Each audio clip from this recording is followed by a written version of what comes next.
I'm going to call the Star City Council meeting to order. It's Tuesday, August 5th, 2025 at 7 p.m. here at the Star City Hall Council Chambers. Can you all please join me for the Pledge of Allegiance?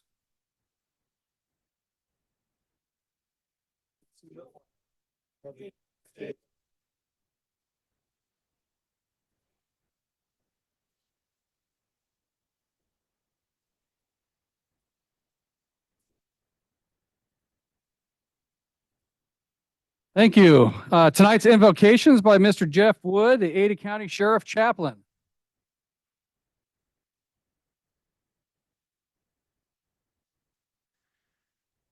Our Heavenly Father, we're thankful this evening to be here tonight and to be present among individuals who love this great city of Star here in the great state of Idaho. And we're grateful for the service that they render. And we're grateful for their love for this city. We pray that the Spirit will be here in this meeting, that we will be civil one with another, kind, and mindful of a great Heavenly Father that loves all of us. We pray that as the budget is discussed, that we will listen and be attentive and be knowing that these great civic leaders are doing what's best for us as residents in this great city of Star. We pray for those who come to this podium that might share their thoughts and concerns, may do so civilly and with appropriateness. We are grateful for all that we've been given. We're mindful of all that transpires within this world, both good and bad, and we pray for thy guidance and that we might be good citizens at all times and in all places. This meeting we dedicate unto thee in the name of Jesus Christ. Amen. Amen. Thank you. Roll call. Nielsen. Present. Salmonson. Here. Wheelock. Here. And Councilman Hershey's out with some family stuff going on. All right, item 4A is just Star Road information, our Highways Department information. That's just, it's online if you don't have it. I don't think we have a printout of that, I don't think, out there, right? So you can pull that up. We'll move on to item 5, the consent agenda. Mayor Chadwick, Councilwoman. I move to approve the consent agenda consisting of 5A, approval of claims, 5B, approval of minutes for July 17th, 2025, 5C, Inspirado subdivision number 4, final plat, and 5D, Joplin Rim subdivision final plat. We have a motion. Do we have a second? I'll second. Okay, no, we got a motion, a second. Any further discussion? Hearing none, roll call. Wheelock. Aye. Salmonson. Aye. Nielsen. Aye. That motion carries. Thank you. Just, Ryan, just after we're done with the 6A, 6B, we'll move it over. Sorry. I screwed you up on that. All right, we're going to move on to 6A. We're going to talk about the compensation for the mayor, the consider of the mayor's annual compensation. On this, I just want to make sure everybody's fully clear. It has nothing to do with the council members. I know there's some misinformation going on out there. The council is still exactly the same. We're repealing, and if you look at the ordinance that's in there, it's a repeal and replace. I think it's what we're calling that, right? And so that's the exact same, like if you look at A2 here, exactly the same as it was previously, where the council gets let's see, what is it, $1,200 a month for 12 months on there, and that's it. Someone posted out there, they get an additional $33,000, not even close to being correct. So that's incorrect information out there on that, okay? With that said, we are looking at increasing the mayor's salary on that, and I'm gonna turn some time over to the council to talk real quick first, and then we'll have some public comments on that salary. Okay? Anybody want to start? Mayor Chadwick. Councilman Nielsen. Yeah, so I just share a couple of thoughts regarding the mayor's salary. Mayor Chadwick and I were were elected to the city council at the same time back in 2016, or to begin our terms in 2016. And so I feel like over the last, almost 10 years, he and I have gone through a lot in what we've been doing here at the city. And I've got to watch him work. I've got to watch him do this transition from a member of the council to a part-time mayor. A couple of years in, we made the position of mayor full-time and gave him a base salary of $88,000, which, if any of you remember back to the hearing when we did that, you may have recalled that I shared that was way too low at that time. And so I've continued to watch him serve as our mayor. The word full-time doesn't really describe what Trevor Chadwick does for the city of Star, because you can call him at 10:30 at night or 5:30 in the morning and you'll get the same response. It's, hello, and what can I do to help? And it's not just words, it's deeds and actions. And there's been very few people in my life that I've worked with, either at my job or in volunteer organizations or here at the city of Star, who put more rubber and traction where their mouth is than Trevor Chadwick. He does more than what he says, and he does it better than most can. He fills multiple roles. He's not just the mayor and chief executive of our city. He's also a construction manager. He's also a highway expert. He's also a water expert. He's also, and I could go on and on. And so as I look at the compensation, as I look at comparable cities that have full-time mayors here in the Treasure Valley, there are mayors that make more. There are mayors that make less, but none of them have the same duties that he has. And in fact, I would dare say that Mayor Chadwick carries or wears more hats and carries more responsibility than those other full-time mayors. So I'm looking at the salary proposal that we're making at this point in time, also with an eye of it's not enough. When I look at what he could make in the private sector, in the market, it's about 50% of what the market would value his contribution and capabilities. When I look at what he will have in retirement, having served as our mayor, versus what he could have had in retirement had he remained in the private sector, that number is largely in the negative in comparison. And so I'm looking at this in terms of what is Star getting for the investment that we place in the mayor we currently have. And it's a pretty good deal, whether it's at the current salary or what we're proposing. So I have no hesitation at all in making this proposal to our community and standing behind it. And I think that it's in Star's best interest that we reward the job that's being done for the person that's doing it. And in no way do I see this as a permanent, setting a bar permanently for whoever comes next. Because whoever comes next, we might take it down to $40,000 a year and make it part-time again. It really depends on who gets elected. Right now we have a rock star and they need to be rewarded as such. That's my thoughts. Okay, any further discussion? Before I Here- turn it over to the public? Sure, I'll go ahead. Councilwoman? So I completely agree with you. And I think that Mayor Chadwick is, very deserving and has proven himself, that this salary increase is well justified. From the public side, I just, I did a little strategic thinking maybe, because I do want to think about the future also. And, whoever, I hope that Mayor Chadwick is here for 50 years.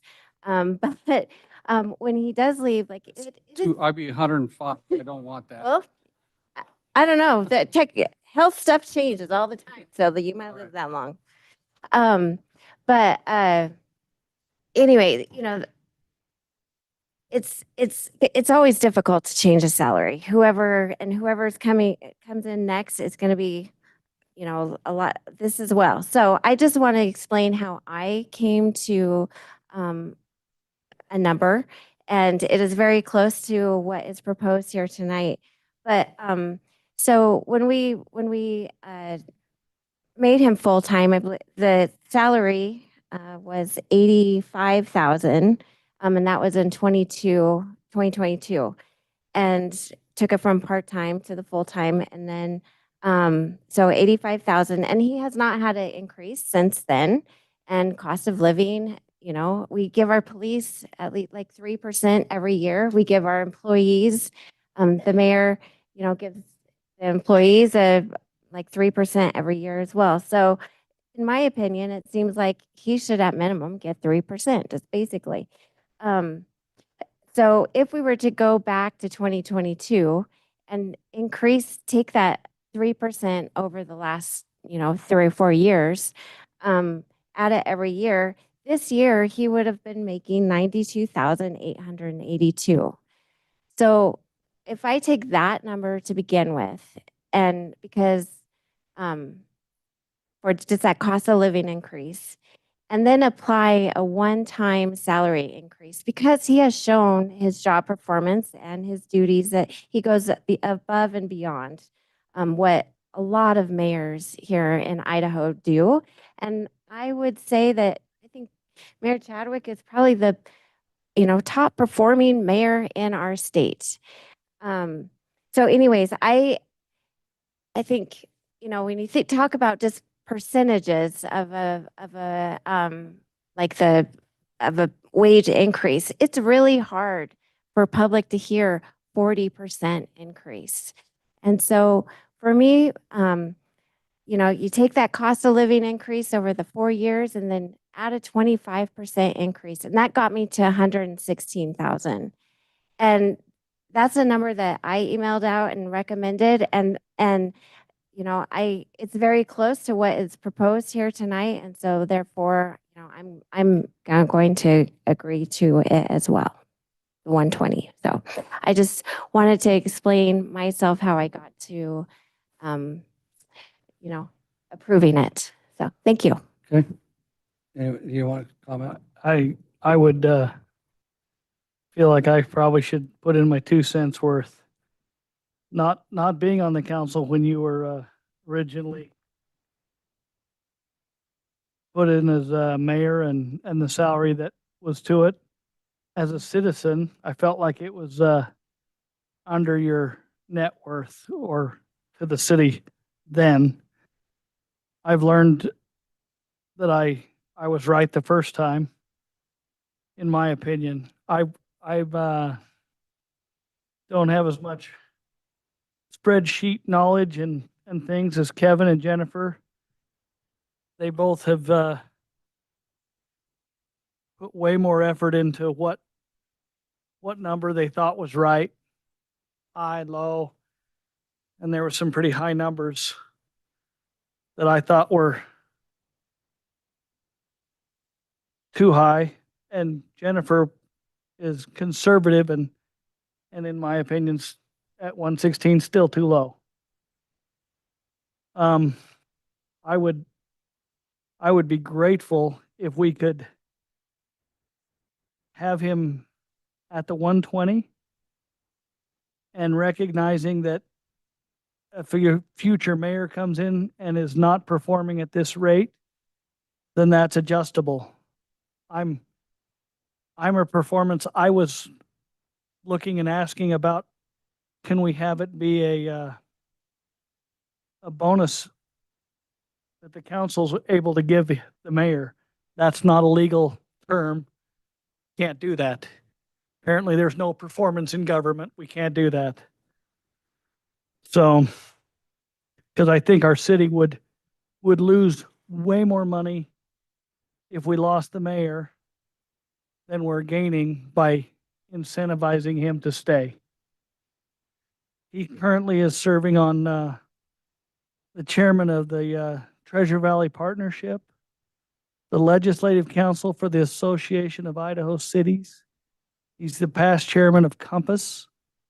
He's the past chairman of the Western Alliance for Economic Development. He's on the board of directors for the Idaho Association of Cities, board of directors for the National Association of Regional Councils, board of directors for the West Ada School District Education Foundation, the board of directors for the Boise Metro Chamber of Commerce are a few of the hats that he's wearing on top of the mascot for the Owyhee Storm once in a while. There's few people that are giving at his level. If you see him with the Mayor's Youth Council, taking them all over, teaching them what a productive citizen looks like, the example that he is to them is not matched in any city government official that I've ever seen. So that's where I stand.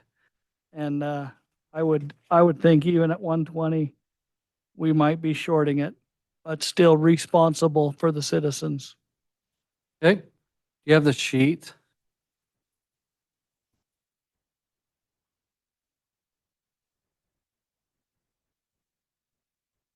Oh, just the one sheet. Okay. All right, Mr. Jerry. Robert, did you want to? No? Okay. Ryan? You only get 3 minutes, just like anybody else. Yeah, it won't take 3 minutes. Mr. Mayor, members of the council, thank you for the time. Councilman Wheelock, you did a great job of reading off many of the things that Mayor Chadwick does. There are a few other things that he has done for us that I think is important that everybody should know. I read online everything about infrastructure. Prior to your administration, we had zero relationships with the transportation associations and the departments. With you, you've built those relationships. We now have the city that has paid for the widening of part of State Street. The widening of Star Road has been moved up for them to consider. It wasn't even on the agenda to consider till 2035. It's now been moved up several years in front of that. We're getting the rest of this done out in front of here. Not to mention, we're getting an elementary school, which you have fought hard for in order to get. But a long time ago when I was a young man, I was trying to climb the corporate ladder. And one of the things that they always said was get to work before the boss and leave after the boss. You can't do that with Mayor Chadwick. Doesn't happen. I gave up trying a long time ago. Not only that, but his mind's always thinking. I can tell you of text messages and phone calls that come at all hours of the day or night because he's constantly thinking, hey, and look into this. Hey, I want to talk to you about this tomorrow. We're doing things in this city that no one else is doing. We have proportionate share. We have mitigation fees. No other mayors right now across the state have the confidence in the direction that they've been given in their research to actually go and implement those things on behalf of their constituents. He has often been told that he is a whiner by some of the members of of a certain commission here in town. And he said, if I'm going to whine on behalf of my citizens, then at least I'm doing it for the right reasons. And I think he and that commissioner have had many conversations about how we can improve the roadways here in Star.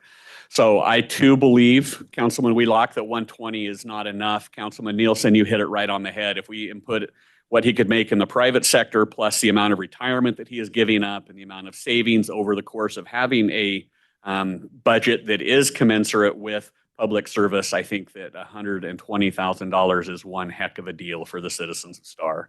I firmly support and encourage you to support the increase for Mayor Chadwick. And I'll stand for any questions. Any questions? Okay, thank you, Ryan. And that was 2 minutes and 45 seconds.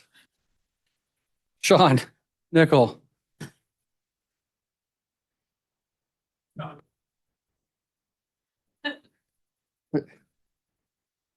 Thanks, Mayor and Council. Sean Nickel, Planning Director here in Star. Everything that both or all three council members stated, I fully believe and support also what Ryan has stated. I want to bring up a couple of things. And this is mostly for the audience. I think everybody that works with the mayor or is part of his council understands the type of person he is. But for someone who's worked with the mayor just about every day for the last 6 years, I just need to just remind the community how lucky they are. This is a person that for the first 2 years of his of being mayor was a part-time mayor, and he worked more than full-time in addition to his full-time job. He got us through COVID. That wasn't an easy task for a very new mayor. Kept the city open. I think he's done more in the past 6 years than all the other mayors in the city of Star have done combined. Let's remind you of, as Ryan stated, our relationships with ACHD and ITD. We had nothing.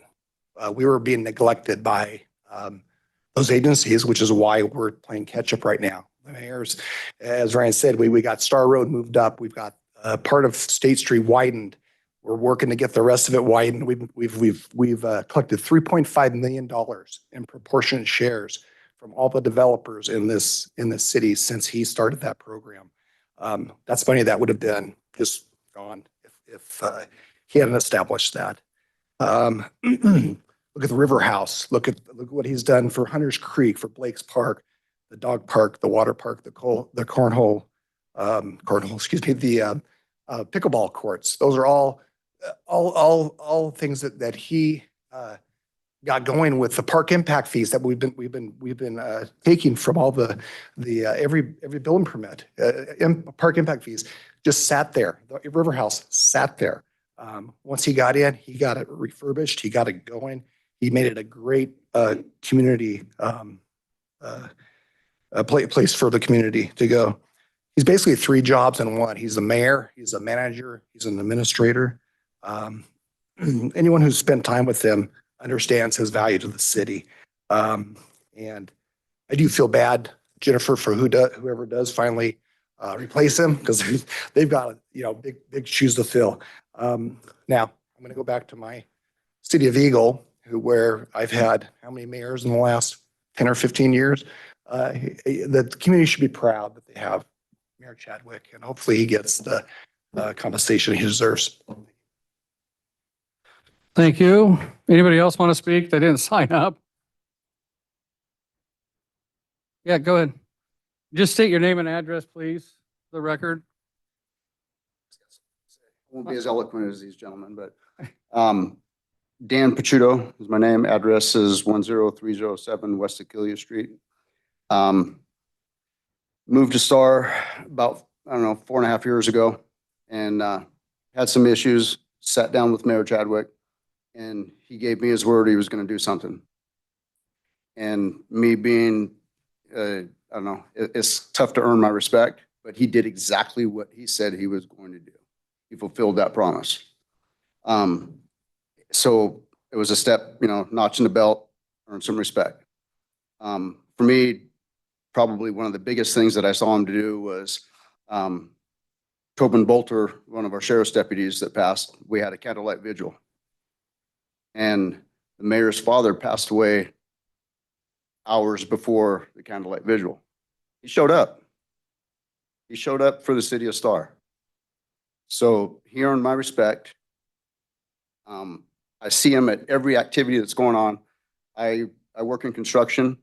I wouldn't work for what he's getting paid. And I'm working construction. I'm just a field guy. So what he does for the city is tremendous.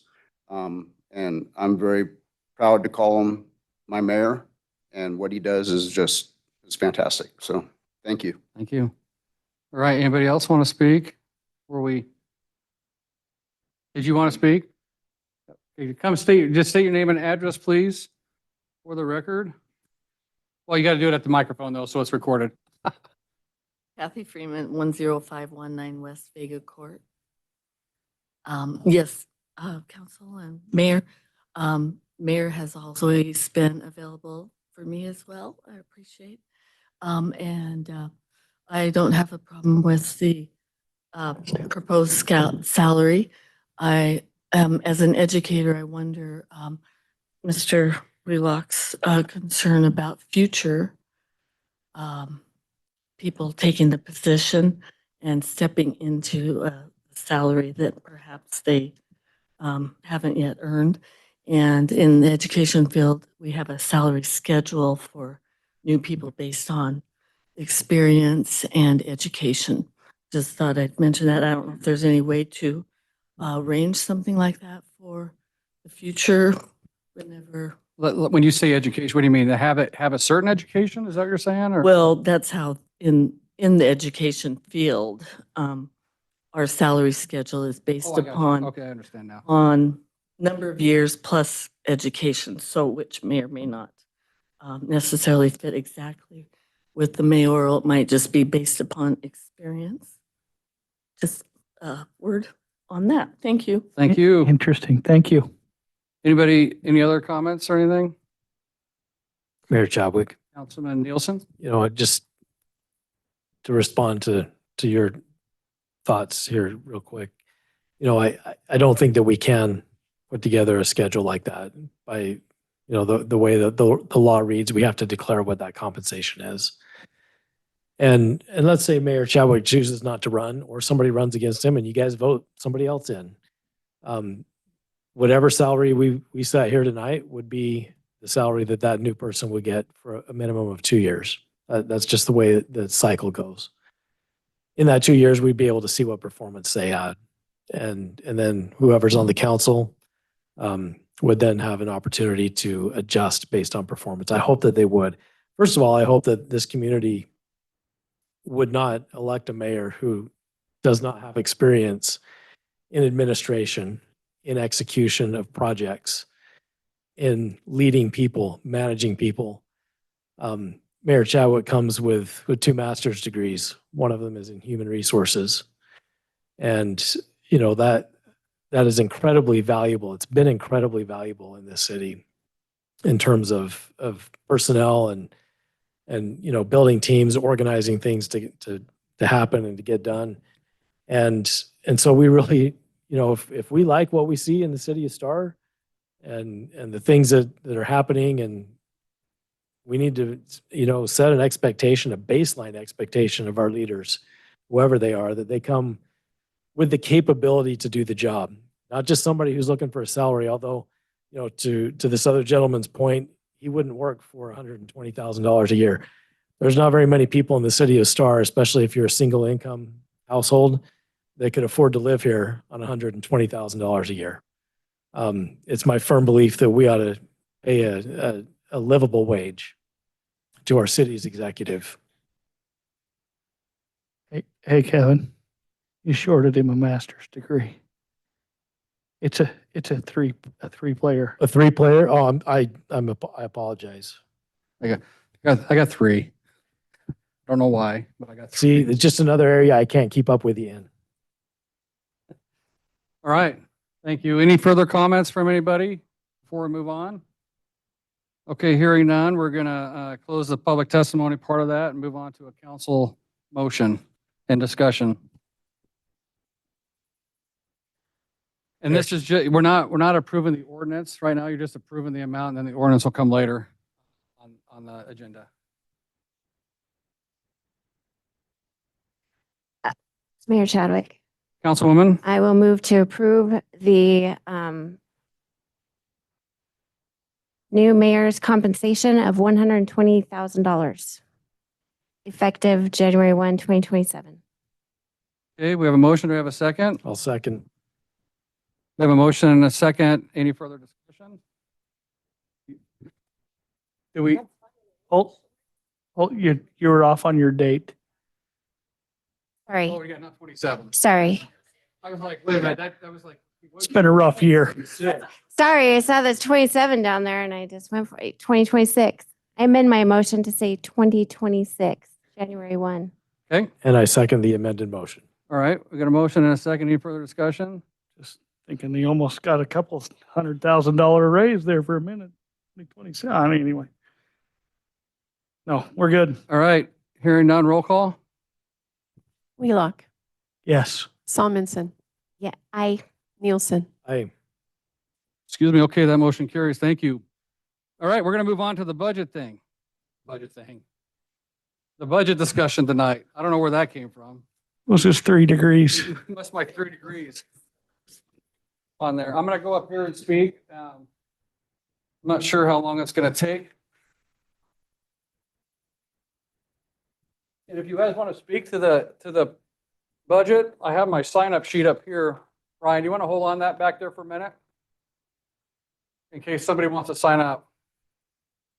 Besides Miss Denise. Okay. This is the one right here, Ryan. This one? Okay, all right, very easy. All right, cool. So here's here, we're gonna talk about the budget tonight. You all got a packet, I hope, out front or out back. And I'm gonna tell you, this is freaking awesome. Because, what we got here? 1, 2, 3, 4, 5, 6, 7, 8. We have 18 people here for the budget. That's the most we've ever had, ever.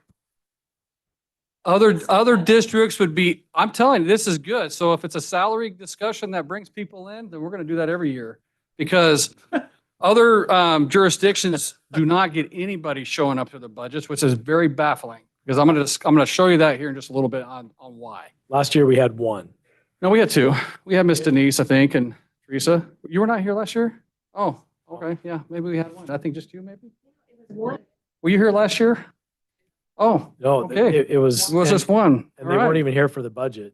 It just happened. Well, very good. So when we talk about our budget on here, I put this pack together to try to give some explanation about our different aspects of our budget. We look at several different things. We look at reliable income versus mandatory expenses on there. And when reliable income comes in the form of property taxes, revenue sharing, which is sales tax revenue sharing from the state, it's a formula we get, the municipalities, the cities and counties get 11% of the sales tax revenue split up amongst the cities based on populations, right? We also get liquor revenue and we get franchise fees from 4 different groups. We have mandatory expenses, which is police, public safety are mandatory. Animal control is a requirement by the state of Idaho that we provide some form of animal control, and we do have that. Our legal staff, Chris, and any other legal that we must have is a mandatory expense for us, our city staff, and our liability insurance. Pass-through income versus pass-through expenses is typically all of our impact fees that we collect. Star Parks, Ada County Highway, Star Fire District, Highway District 4, proportionate share that we talked about, and also some mitigation fees are passed through as well because they have to be used specifically on those entities there. Our savings account, we have $15 million in our savings account in the city of Star. Pretty strong. We have no debt, $15 million in savings. That's a pretty healthy balance for a city like ours on there. And it continues to grow. I should just read that. Did you guys read the front message that I put in there? I mean, it's pretty clear that people want to move here. They want to be part of a community that's pretty strong. And so, our revenues, we look at our revenues are come in, the property taxes is $2,197,744 this year. That's $2 million on a $4 billion value. Very little. You look at other cities, they're at $4, $5, $6 million on similar values. The difference for us is when House Bill 389 came into play, where it limited our new construction growth and stuff to help us out, was right at the cusp of our growth. So we never got the benefit from the growth like every other city has in this state. We're the ones that have been impacted the most by House Bill 389 in that manner. We have a foregone balance after today of $641,236. Foregone is, for many years, our city council and our mayors previous had been so fiscally conservative, they never took any increases when we didn't need it, which is the right thing to do. But we can't get that back at 1% a year now with House Bill 389 and what they did there. And so that foregone balance is monies that could be utilized with our police. And we're going to talk about that a little bit more later, but we just can't claw that back, but about 21,000 a year on that, which is very interesting. If you look at Star's historical city, Star's tax levy rates, this kind of shows you where we were about 10 years ago in 2015 per $100,000 value here in Star. So about $219 per 100,000 is what it cost in property taxes. You get down to this projected is down to $52.60 per 100,000. Even with taking our full 8% in property taxes and the 1% in foregone, we still are reducing our property taxes by $4 per 100,000 from a year prior. So that tells you how much new growth and how much new value is being added to our city on a yearly basis. It just is coming, right, on there. This kind of gives you an idea on our county tax rates. I took what we have in Ada County and we're also in Canyon County. Each side, believe it or not, which kind of surprised me, has 12 taxing districts. They're just a little bit different. When you look at this one, you see the city of Star sits third, and this is on an average of $500,000 taxable value property. Oh yeah, thank you, Kevin. That'll work. If you look at that, you're paying the city of Star about $283 in property taxes total on that. And we're third in line. On the Canyon County side, you're paying the same amount, right? Obviously you should be. It's the same levy rate, but they're fifth down the line. And it shows you all the different stuff that's happening. Now, what you have seen is the state legislature has done a good job of trying to help the school districts and stuff over the last couple of years on helping pay down bond debt and whatnot. So if you look at West Ada School District, it's down to $165. Several years ago, that was up to $700, $800, on a value like this. And same thing with Middleton School District. The beauty, if you guys know, we have this new Star Elementary School being built in Star. 100% of that's being paid for by the state. Zero property tax dollars are paying for that. One of the first ones in the state of Idaho that's happening like that. We worked with West Ada really hard to get them to commit to come to the Star to utilize the funds that they got from the state to do that. And so we're getting the benefit of what the legislature has done by investing more in our education system, and it's reducing your property tax amounts there as well. Okay. Here we go. Our city of Star actual value in Ada counties is $5 billion. Our taxable value is $4.19 billion. A lot of money. In 2019, it was about $600,000 of taxable value. So we've gone up a lot in our taxable value in our community over that period of time. And when we say taxable value, it's less your homeowners exemptions that you see. I think it's $125,000 we get taken off for homeowners exemptions, and you add up all those houses and all the businesses and all the ag land. That adds into that value. We also get revenue sharing. We talked about this a little bit. It's all projection from the state based on how much sales tax is collected. Like I said, it's 11% gets split up amongst the counties and cities. Our revenue sharing dollars have gone up substantially because our population continues to go up. If you look, we're projecting that to go up 12% this year, 1.4 million. Liquor revenue. Apparently all the people that are moving to Idaho are drinkers because that liquor revenue is starting to go up a lot, right? We're at 198,000, but that's a 51% increase from last year, right? That's a pretty incredible number, but that's just not Star. That's all over the state, all the municipalities that receive those funds. And then our franchise fees. We collect franchise fees from Idaho Power, Intermountain Gas, Republic Services, and Cable One. Cable One is a franchise fee that continues to go down. No one really has cable because it's not cable internet, it's cable TV. And that's pretty much going away, and that continues to drop on that one. But the other franchise fees are continuing to go up for Idaho Power, Intermountain Gas, and Republic. Republic Services, we get 8% franchise fees. So every payment you make, you're paying 8% more to them. That comes back to the city. Idaho Power and Intermountain Gas, I believe, are 3%. Same thing with Cable One on there, okay? And this is a little graph that's in that packet as well that kind of shows you the change in that reliable income from 2019 until today. I think we're just roughly over 4 million, I believe. Yeah, roughly over $4 million in reliable income every year from those items there. We're anticipating to collect ACHD impact fees of $2.9 million. That's a pass-through. So we give back $2.9 million back to ACHD But we do come back and collect $20 per permit from them for administration fee. That's billed separately and different. ACHD is going through an impact fee study right now to increase their impact fees. And I've always said to them, why, a couple years ago, they went backwards in impact fees. I'm like, how in the world can it go lower when we have all this infrastructure need that we have? And there's talk that it may go up to from 35.93 right now?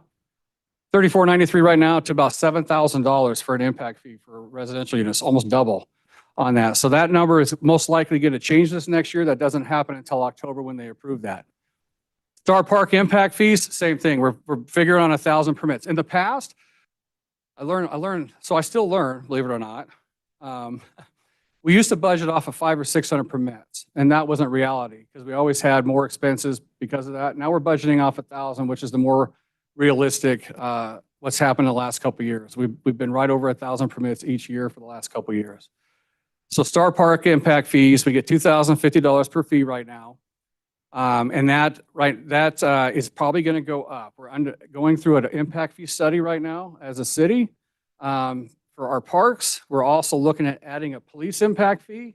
And we're also looking at adding our pathways impact fee for part of our pathways master plan that the transportation committee put together.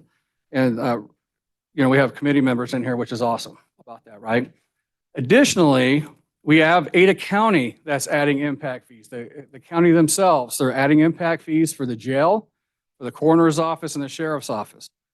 We won't be collecting the sheriff's office impact fees because we already have a police department here, but we're going to be collecting impact fees for them on the jail and on the coroner's office. That's not included in our budget that we're going to have to add later once they figure out how much that's going to be and we approve them here as a council. I know we've done some work on it, but we haven't got the full deal on there. Okay.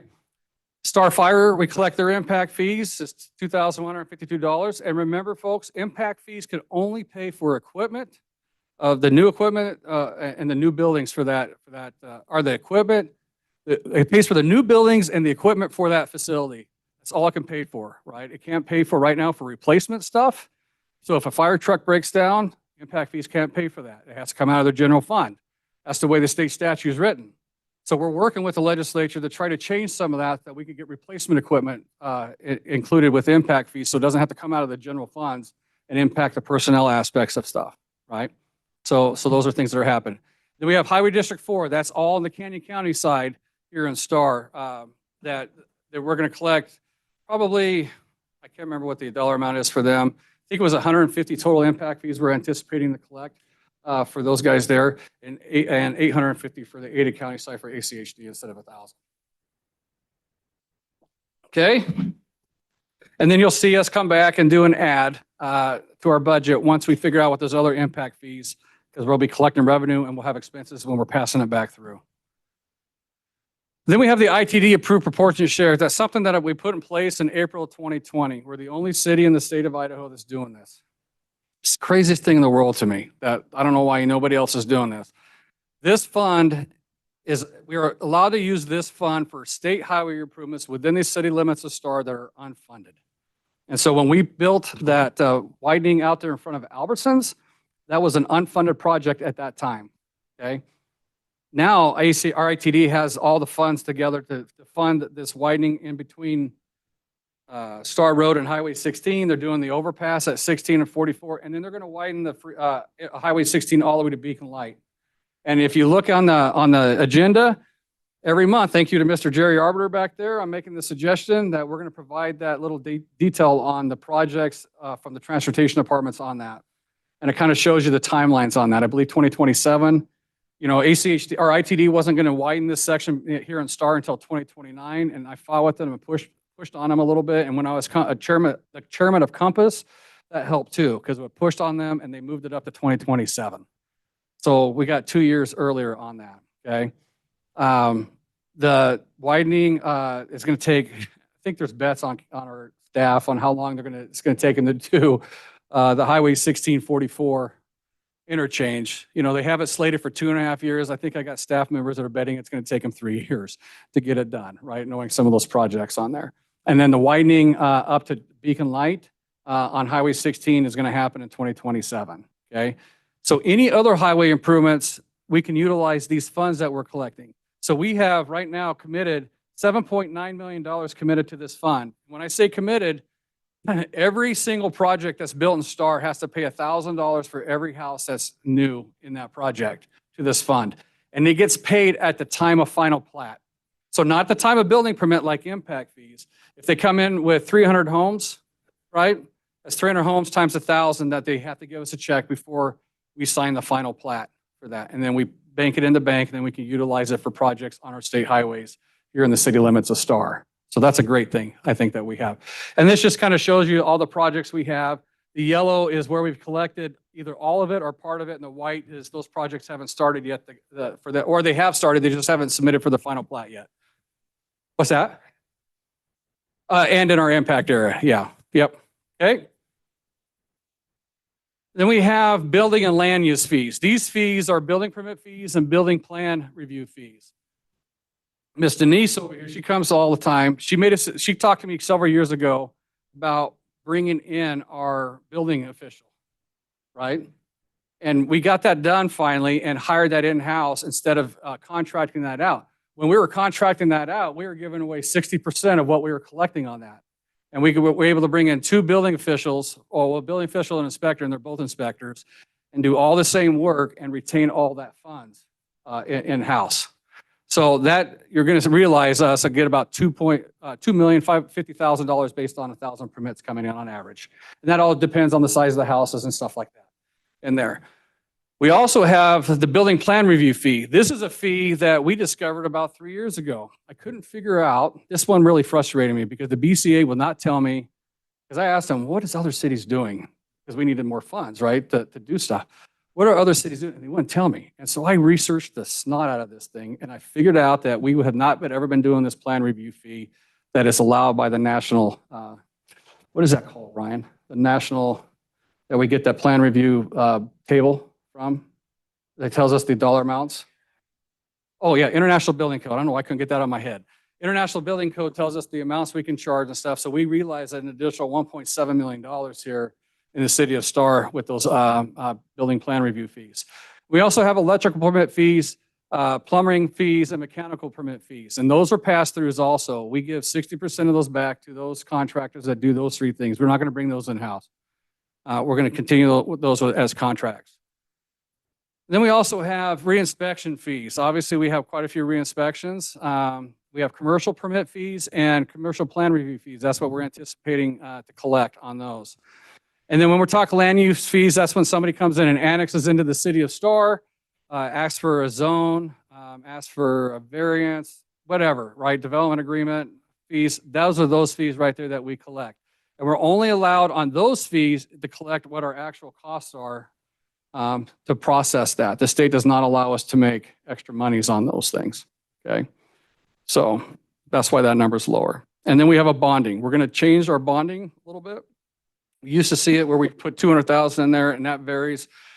A project could get bonded if they can't do landscaping because it's coming to the winter, you know, where they give us 150% cost of that landscape project or the lights, you know, they give us 150% of that cost of that, and we hold that into a bond until they complete it.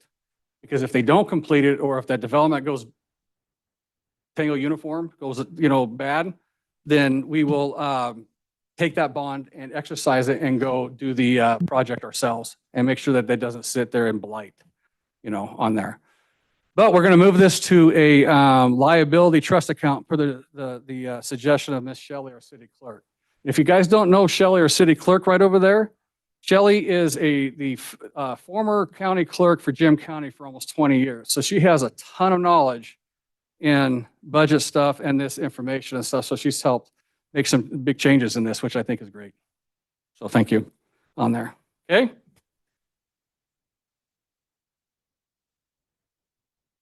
Not moving. John, can you move it for me? Try it again. Okay, there we go. Then we have our general licenses and fees here, our dog licenses and fees associated with that. We have vendor licenses, alcohol beverage licenses, park reservation fees, facility rentals, interest revenue, and donations. I want to just say our alcohol beverage licenses, we actually discovered that, you're only allowed so many liquor licenses in a city based on your population at the 10-year census. Because of our growth, we burn through those really fast. We're entitled to a lot more of those. And we found that you can actually, through state code, request adds to that when you have the need on that. And Shelley's been working with us on that. And I met with the captain of the alcohol liquor ABC or whatever they're called at the state. And we discovered that we can do that because we were like really frustrated when you have restaurants and stuff that want to come in and a lot of it is based on their liquor sales and they couldn't do that. We have that ability to add more on there in the future. So that one you might see change a little bit over the next year. We also get an ITD police grant we've been going for. So grants took a funny turn this last February-ish all throughout the country. The ITD police grant, I think it started out 125 or 75 or 85, 120, and they've dropped all the way down to 35,000. So we're applying for these grants that to help offset some of the costs that we have. And we anticipate getting this one for $35,000 for our POP team stuff that we have out there. We also are working on a transportation planning grant, and we just heard that there's a whole slew of other grants that are opening up here coming soon. And we're going to take advantage of these grants. I won't do grants that have strings attached. I won't do that.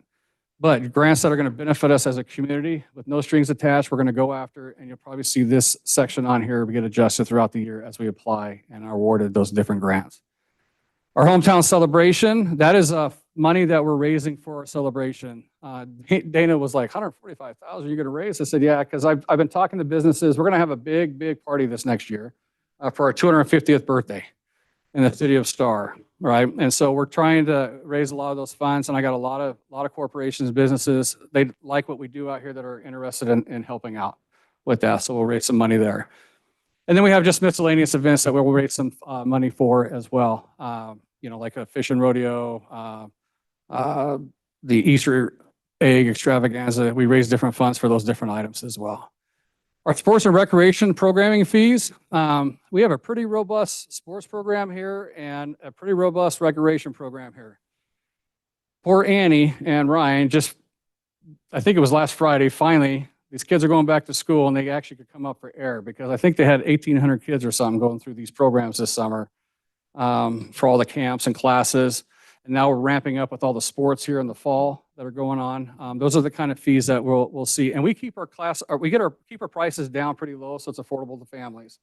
But we're probably going to have to make some adjustments a little bit, not a lot, but some to make sure that our fees will help cover some of our expenses on those programs out there.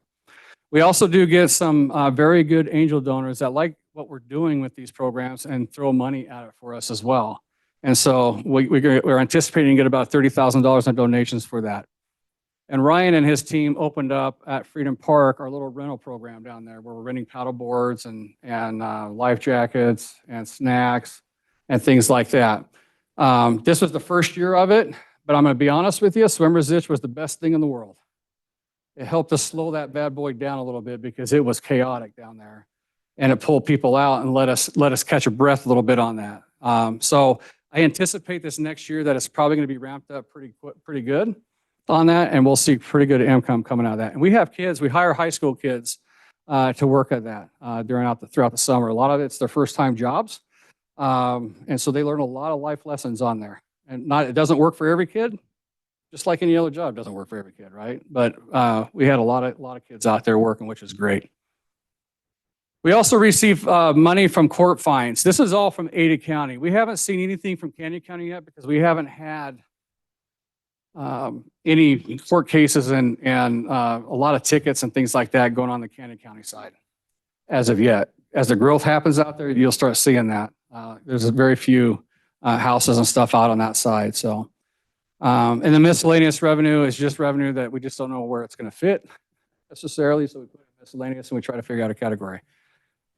Our police and fire mitigation fees. These are things that we're the only city doing also on here. We're collecting fees to help offset our costs for our police. And you'll see what our police budget is going to be.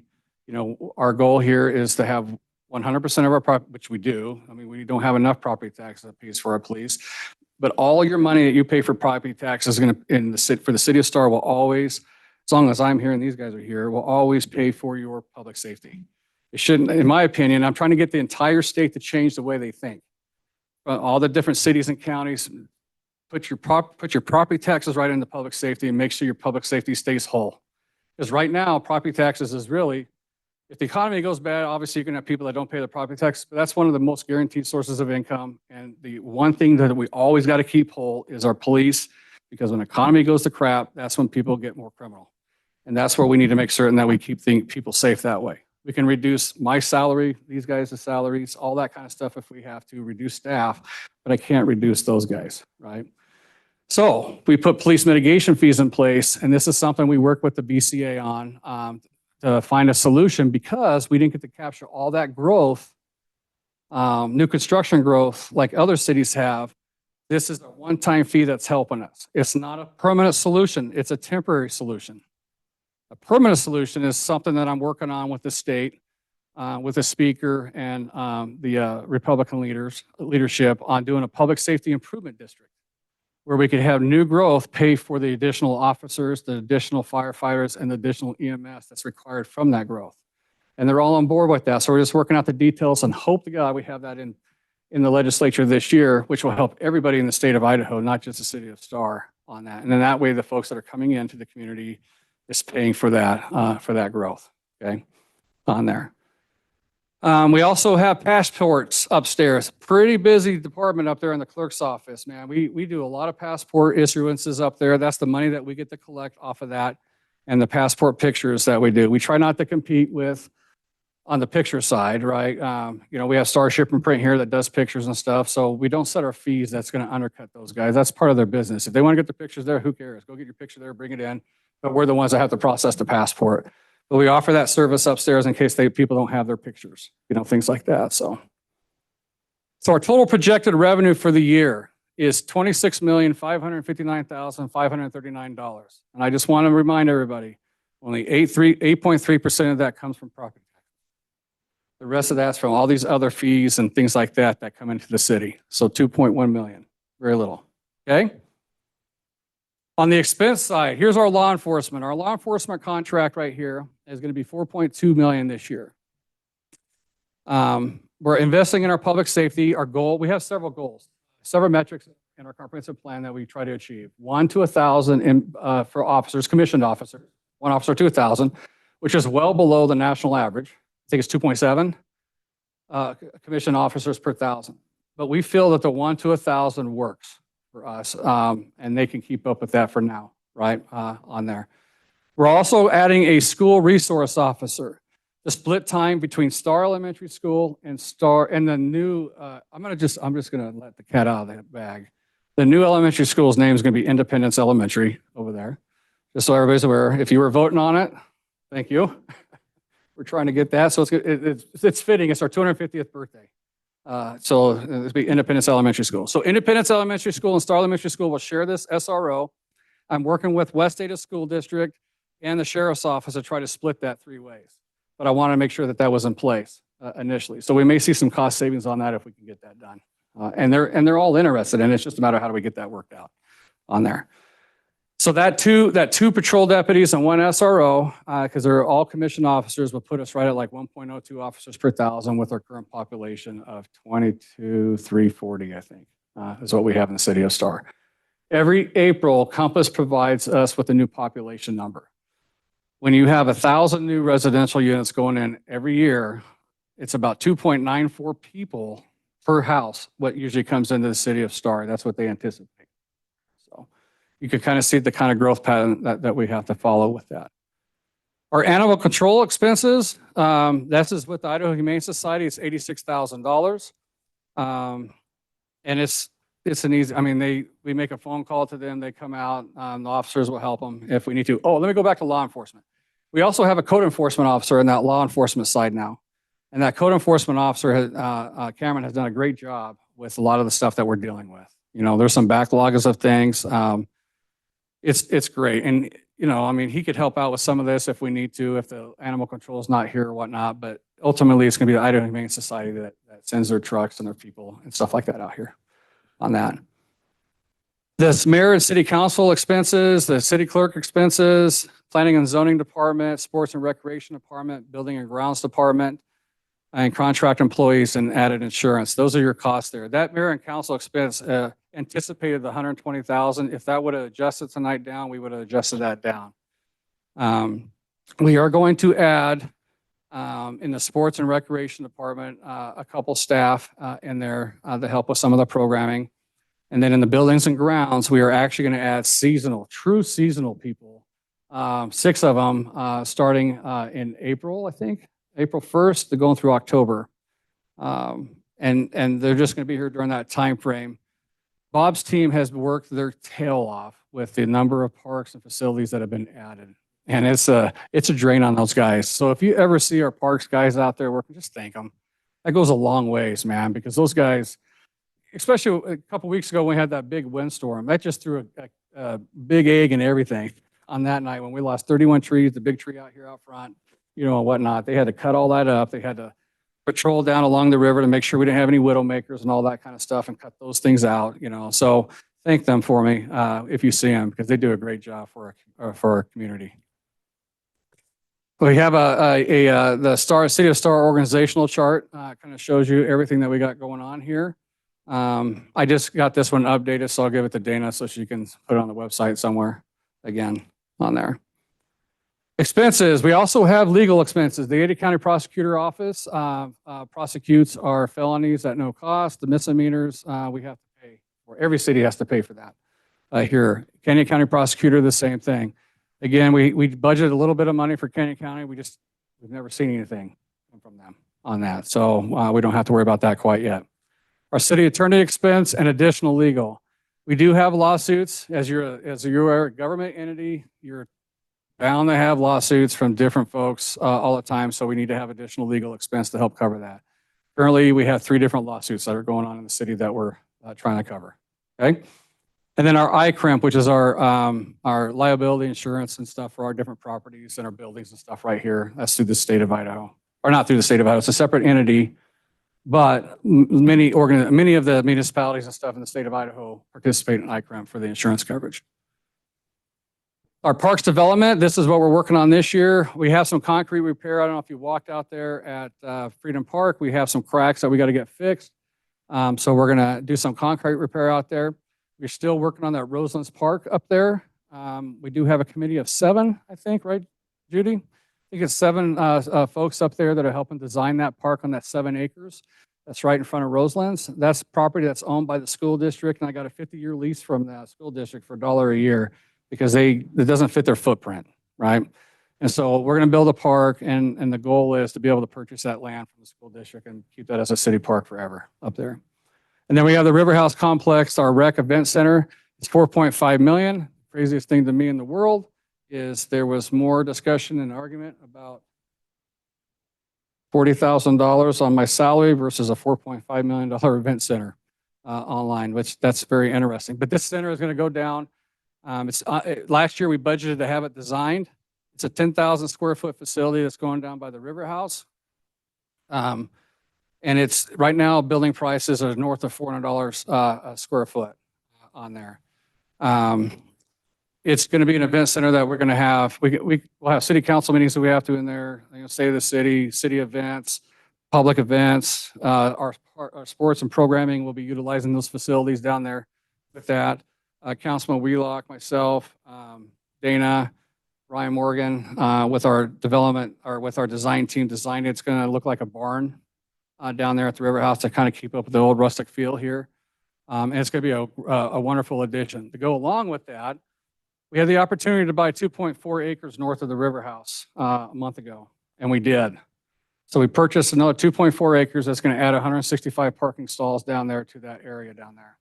Along with, we have a house that'll be converted into city offices for our recreation and parks department. We have a maintenance shop down there, a big old maintenance area that we can utilize for Bob's crew and keep equipment down there instead of having to truck it back and forth. It'll stay there, save us money. And then we have another secondary house on there that we're going to turn into our historical museum down there with all the historical stuff that we've been collecting for that. So we got, it was a pretty good deal on that property down there. So Professional dues. Those professional dues are things like Compass, all these different organizations that we have to belong to. And I don't know if you guys got one of these. It's all listed out, I believe, on here. So you can take a look at that. And then we have monies that are spent on our committees, like our historical committee, our Mayor's Youth Council. There's a little bit of money in there for transportation, but they don't really ever spend that on there. I know they would like to go golfing half the time, but we can't do that. That's not legal for us, but that's the funds for those different groups. Our building expenses, these are the pass-throughs for those different inspectors, and then our land use bond pass-through as well. And again, here's some pass-through on our impact fees, ACHD, Star Fire, and Highway District 4. But we do, again, collect $20 per permit from each of those units there as an administration fee as a city. Our sports and recreation department, here's our sports expenses and our class and activities expenses.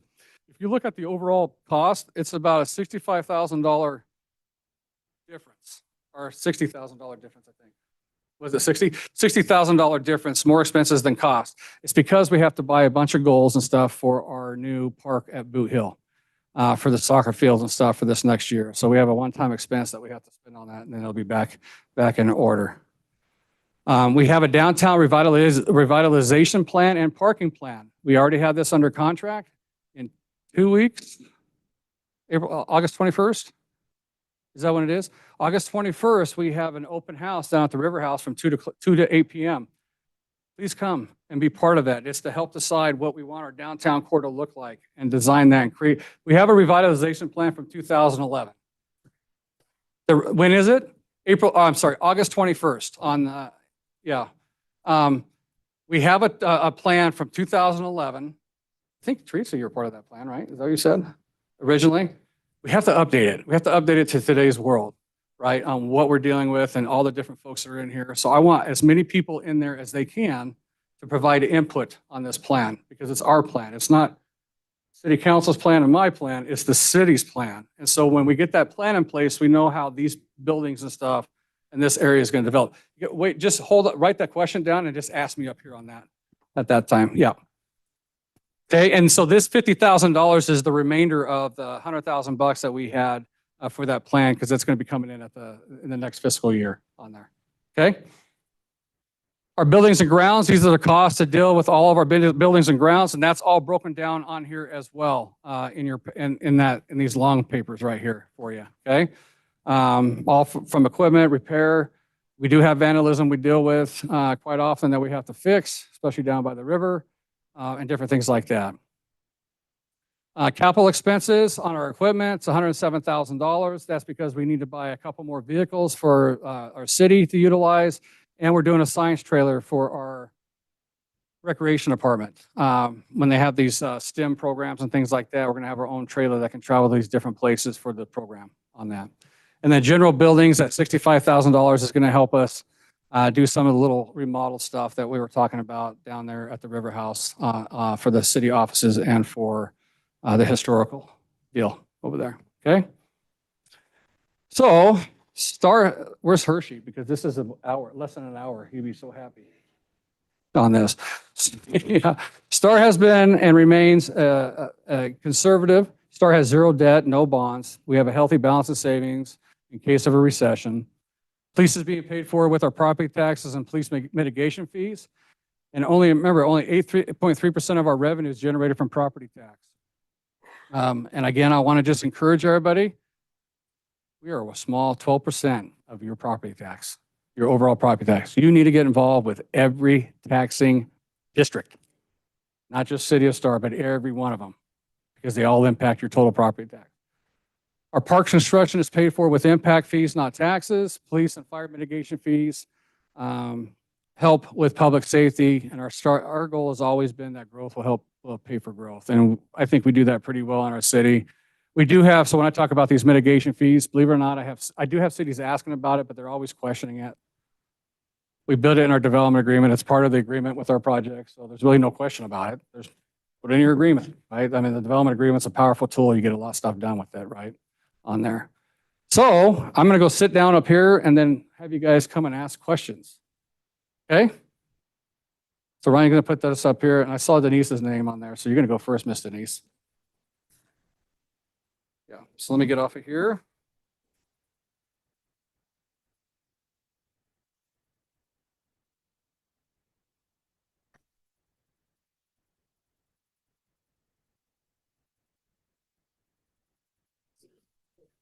Is it cold in here? I'm still sweating. I went to the national night out, guys, in this suit, and I'm cooking still with Crisco, man. I'm so hot. It's getting a little Miss chilly. Denise, you're going to be the first one up. Yep. Okay. Make sure they're the good ones. Denise always has good ones. Do I? Yes. Denise Sandoran, 11105 West Frost Street. Is Pull that microphone closer to you. Oh, yeah. Yep, thank you. that better? Yep. Okay. I just have a question on what is 960 South Main and 894 South Main? It's under the parks. What Yep. is that? So 894 South Main is the park, is what I was talking about, the 2.4 acres that we just bought. Oh. That's what that is. And 960 South Alright. Main is the River House. Yeah, All right, that makes sense. yep. And then also, the downtown parking plan. Yep. You mentioned the 50,000 that you just talked about. Is that for actual, like an acquisition? Is that No, no, rental no. of somebody's property? What is that? That's a great question. I didn't clarify that very much. That is actually for our consultant that is putting together the plan. So we're already realized 50,000 of This that budget? budget, and then this 50, the remainder of it we paid in that budget. Got it. Yeah. Okay, thank you. And then I just have, these bloody glasses. Okay. I gotta try and read my writing. Where does? Oh, I know. 3 deputy clerks. Are those passport? Are they So we considered? have 1 true deputy clerk and 2 passport people, Okay, but they all can do passports, right? Shelley? okay. Yeah. Yep. Then, oh, I know what this is. The honorary or the council's honorary, that $1,200 Yeah. that was in the ordinance. Where does that show in the budget? Where's that money come? It comes into our, it just comes from our general fund, but it's in that mayor and council executive section. Oh, it is, It's so it built is into that. accounted for in there. Yeah. Yeah. Yep. Okay, that's all I have. Thank you. Okay. Yep. Thank you. Ms. Teresa? You're all ready.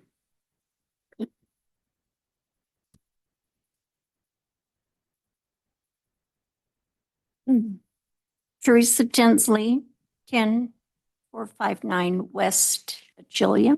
Okay. I did notice on the org chart that you gave me, Okay. that there are a lot of new employees. And I understand we're growing and we need more people. But one thing I did understand, did notice, and when we talked yesterday, Mayor, you explained that the increase in the healthcare Yep. for the employees is because you're now going to be paying for the families, as well as the employees. Correct. Planning and zoning alone had an increase of $177,000. Yep. Which seems like a lot. Well, it's all going to depend on if the employee is themselves or if they're having their entire family on it or just their spouse. So that's all changing right with that. And And just so everybody's clear, we started the family plan last year in our budget a year ago. And you can't offer a lot to your employees to try to retain them, but that's an important piece to not have to keep hiring folks and training them and stuff like that. We have very, very good employees here that are very loyal, which is great, right? And other cities are like, how do you keep people? Well, sometimes you have to pay for that, right? Now, that doesn't mean that if the economy goes south, that we don't change that at some point, right? But yeah. Okay. But I want to go back to your new employee question. What was it? Was the new employee question just over health insurance? Or did you have questions concerning specific employees? No, not specific. Okay. all right. And I also noticed in the years past, the employees have continually gotten a 5% raise every year. My husband worked for the government and he got the COLA, and it was always tied to inflation. Mhm. And now, me being old, I get Social Security, I Mhm. get the COLA. And I can tell you that in the last 10 years, the COLAs for the government have been below 3% every year, for the last 10 years. And so I just wonder where you come up with 5%. So 3% COLA and 2% performance based, right? Not everybody's gonna get the full 5%. It's all gonna be based on reviews and stuff like that too. Now, I will tell you, Ada County is going 4% COLA in our city or in our county. Other cities in Idaho are going, some are going 2, some are going 5, some are going 7 on that, right? And so it's not tied to anything, it's No. just whatever they It's- decide. Yeah, because every area is different, I think. And when you're looking at the cost of living where they're at, things like that, right? In our different Sure. communities. So Sure. Mayor Chadwick, Councilman Nielsen. thanks. I just want to chime in on that a little bit. Sure. When I look at the staff that we have and the amount that they get paid, some of them were working and paying more than 50% of their paycheck to cover healthcare. Oh, I know, it's very expensive. Not now. This Yeah. is what they were. Sure. When you look at what the public institutions pay in terms of wages versus the private sector, why is it that people think that just because you work for a government, you should get paid less? It's a rhetorical question, Teresa. I'm not asking you. I'm just posing it, right? I'm not challenging you. But I'm challenging us to think about that in general. Whether it's a mayor's salary or a police officer or a teacher, why is it that we think that these public servants don't deserve to get paid what a normal salary is, or to get benefits that might be normal? I don't understand it. And so when I look at what we can do as a city to be people oriented, and when I say that, I'm not just talking about city employees, but really, what does our town get from the services that our city employees provide? It's absolutely amazing. You look at the passport office, you look at the way our parks are kept and things like that. Our people, you look at our policing model. Gosh, we live in a bubble of goodness here in the city of Star. It's absolutely amazing. And so what can we do to keep and retain people and to attract people? We didn't get our new treasurer and clerk because we're a terrible place to work. We got extremely talented, high performing individuals because we're trying to treat people in a way that lets them have a life to live without I don't know. I mean, we all struggle, but we try to pay people a livable wage and fair compensation for what they are doing in the city. That's really important to me, and I know it is to our mayor and council. That's all I wanted to say about And it. I just want to add to that a little bit. We run very lean in the city of Star compared to other cities, very lean. We utilize technology to our advantage here in the city of Star. We put in a billing platform that we've been told is the Cadillac version, but allows us to operate with a lot fewer folks. We process 1,000 building permits with four techs. City of Eagle processes 300 building permits with 8 techs, right? And so we're able to maximize everything utilizing technology that doesn't require the increases every year, right? And health benefits and all that. But the employees that we have are valued to us to keep them here, to be able to operate this equipment and technology so we can keep this thing running, right? So I completely understand where you're going with, but my philosophy is completely different on that. I do have a master's in human resource management too, just so everybody's aware with that. So I play with this a lot, right, in my mind on how can we utilize technology and utilize the staff that we have and make sure that they stay so we're not losing out to somebody else and having to retrain somebody on these items. I don't begrudge anybody Oh, I know you're not. getting a fair wage. What I'm saying is, in any business, if you owned a business, you just don't throw out 5% increases every year. I mean, No, I get that. you run it, and you guys do run the city well. I'm not saying that you don't. I'm just questioning, is it something that has to happen every year? Especially since you're paying all of their insurance. Sure. No, I get that. And I do think that with other entities that are doing 4% and 5% and things like that, and oftentimes paying more than what we're paying them for the similar positions, I think it's important that at least they get the COLA and then reward them with a little bit of money on there, right? On that with the 2%, because we can't get bonuses. We can't do any of that kind of stuff, and nor should we. We're a government agency, right? So we can do this 2%, and the employees appreciate that, right? Now, is there going to be a time when it can't? Absolutely, there's going to be a time. There's going to be a time the economy is bad. There's going to be a time, like I said, that we may have to reduce staffing, that we may have to reduce salaries. It just depends on what happens, and that's just like any business. You're just going to have to weigh what's happening at that time and make those decisions at that time. Mr. Mayor, Yes. I think to Teresa's point, I think we have given the raises that are necessary and opportune while the economy is good. We've had a good year as a city.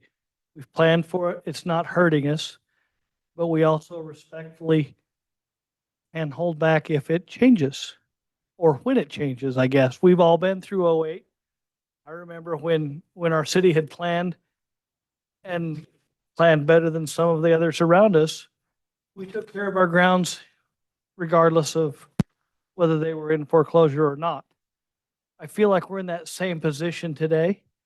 And right now is still the good years.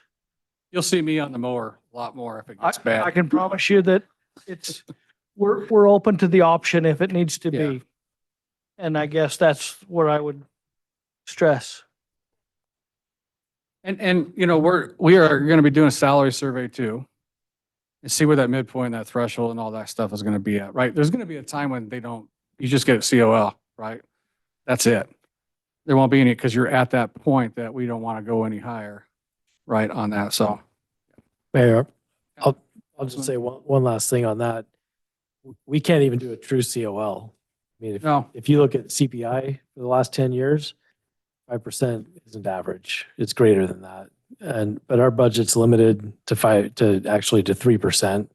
So we can't increase our budget any more than that at the city. Obviously, new construction comes in and adds another 5% on top of that. But when you look at the different categories of revenue, we can't increase COL more than 3% because our budget doesn't allow for that growth. So even in years like, what was it, last year, maybe the year before, that inflation was over 11%. I mean, 5% doesn't cut it, right? I just want to ask one more question. Sure. This honorarium, whatever it's called, where you guys get the $1,200 a month. And I understand this isn't new. When I read it, I thought it was. And I would just like to ask each of you, how many meetings or events that you go to in a month, how many of these meetings do you attend for this $1,200 honorarium? Anybody want to start? Yeah, I'll go first. All of them that are required. And how So, many and is so that? some months that might be 1 or 2. And other months that might be 4 to 8. And so what meetings are required?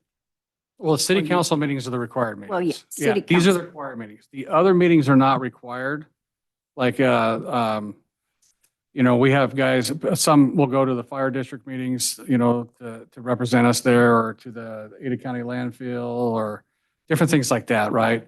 Those aren't required. Those are requested by me to ask them to go to these things when they can, right, on there.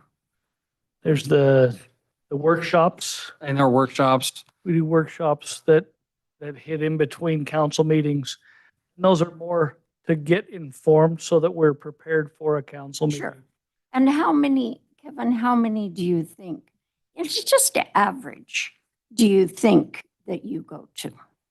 A yearly or a monthly average, Monthly. Let's just say I'm- between 3 to 4 3 to 4. total. Okay. And Jennifer? I do a lot. Yeah, so I am on a variety of different committees. Oh gosh, maybe last winter time, I just joined the West Ada Landfill Committee, Advisory Committee. Ada and- County land, Oh, yeah, sorry, Ada County. like West What did I Ada. say? Oh, You said West Ada. I'm like, I feel like I'm oh. on the spot here. I'm all nervous. Yeah, so Ada County landfill, which has been super interesting, and learning a lot. And so anyways, that I'm also on the Architectural Review Committee. So we meet twice a month and we look at the the proposed new commercial development, and so make sure that it meets our architectural review guidelines.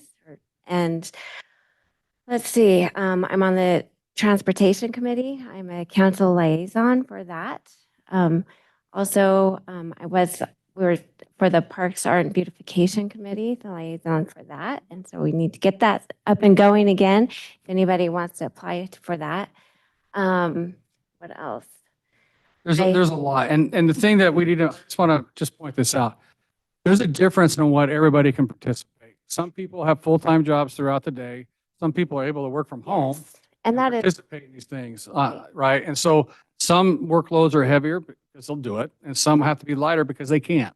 It's just not Right. possible, right? Absolutely. Yeah. and so Yeah. I would say that I think that, I do work from home, or I work from home. I have the time to be able to able to do those extra things, and I enjoy it.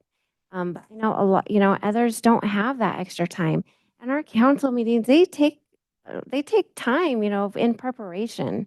And so even though, tonight it's going to be a shorter night, there's many that run until 10:30, 11 o'clock at night. And we've spent hours in advance, preparing for that. And then, just educating ourselves, because as you all heard this budget presentation tonight, there's a lot of confusing things. And if you do, you have to spend a lot of time to understand all those details. And so, yeah, I don't think any one of us do this position for the pay. We could work at McDonald's, I think, for, minimum wage job, 15 hours a month, and, get paid probably a little bit more than what we get here. So not saying, Well, and I'll just add to that, Jennifer does have more time than some of the rest of us, but like just this last week, I came in and spent a little over an hour with Sean and Ryan working on some stuff. During the day, I have a full-time job. I have to take time off. That's money out of my pocket, right?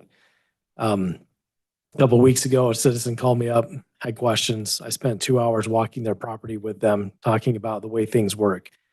So when you talk about meetings, there's official meetings, and then there's the phone calls, which I probably get a dozen a month at all hours of the day. And I mean, we're available. We're an active city council that's in our community, working for and with our community. And to Jennifer's point, at $1,200 a month, I could, if I wanted to spend 15 to 20 plus hours every month, I could make a whole lot more money than I do right now. So. Councilman Wheelock? I think the interesting thing is when you say meetings, 3 to 4 a month, whatever that is, I'm comfortable with the number. That's all I've got. My tank's full.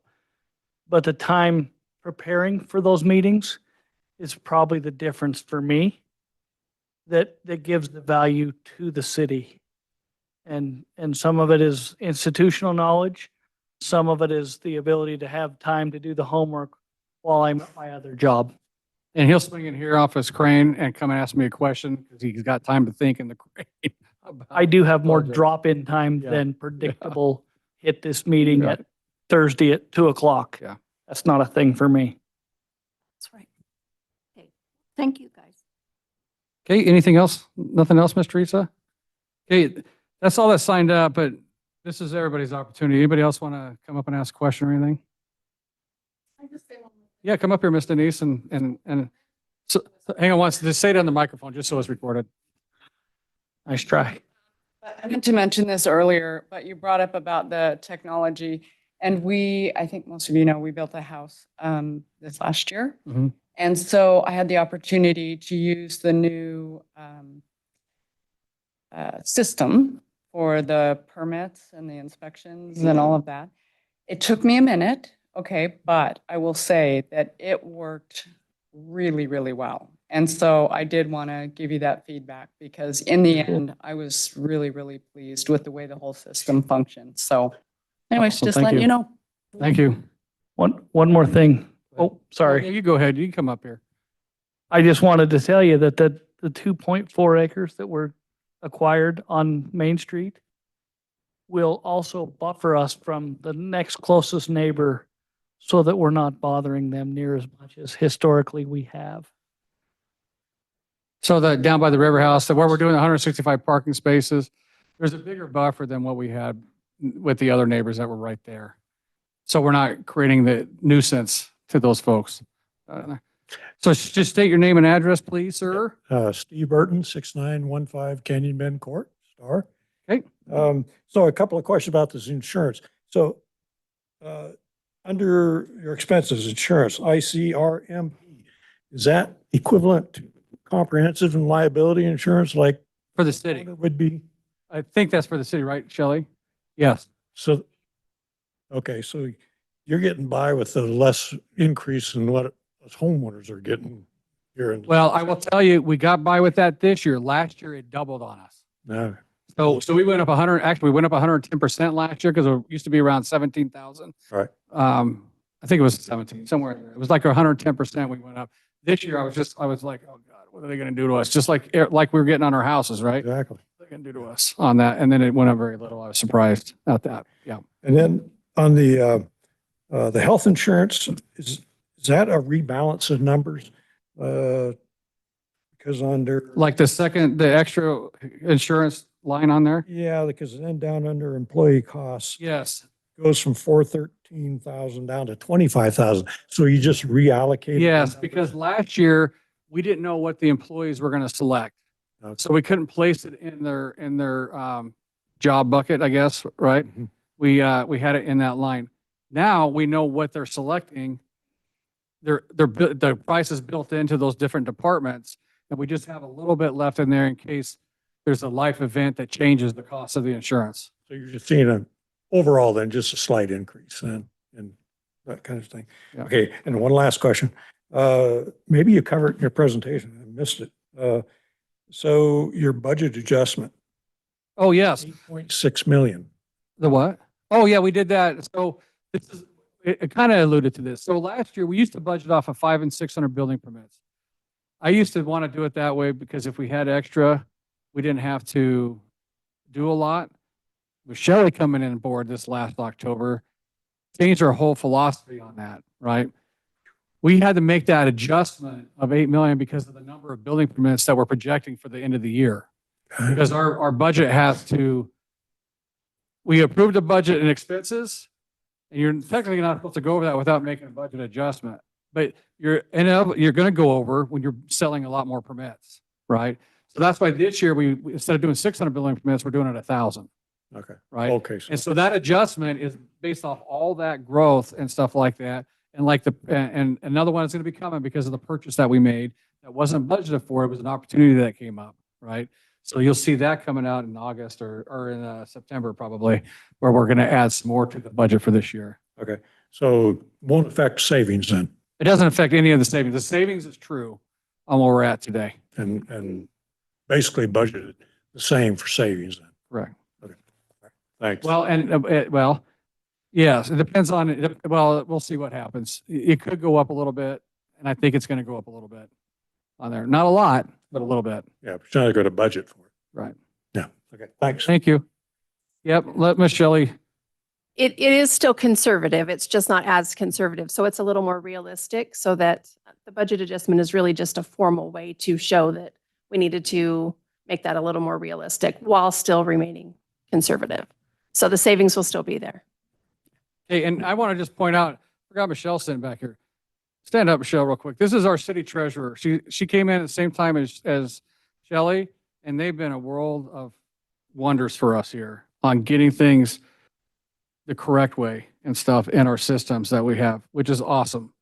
So you guys can thank those ladies too for choosing to come to Star and making things happen for us. Do you want to come up, Miss Lori? Well, you need to. Lori Balad, 8582 West Stillmore. I would just like to say thank you. I moved from another city in Idaho, and coming here is just so refreshing to have a city council that listens, that is responsive.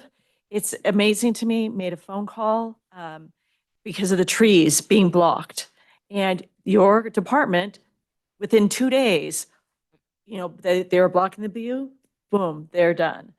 There was a problem with the people getting trapped in the buses, on the 4th of July, and you guys were there. And you rescued a family, I believe, that got stuck.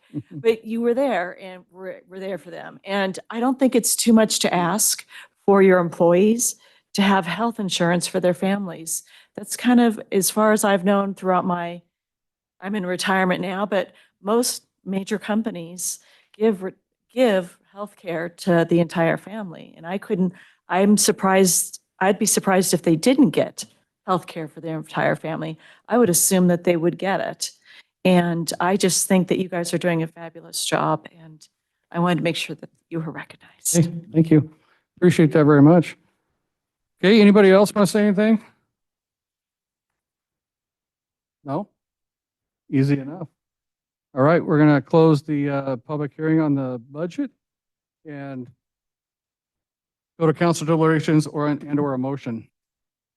Mayor Chadwick, Councilman Nielsen. Maybe it goes without saying, but I think one of the things that stands out to me in this budget, in terms of our revenues, you mentioned that some of the fees that we collect as a city do provide revenue. They're not just meeting our exact costs, but they do provide a source of revenue.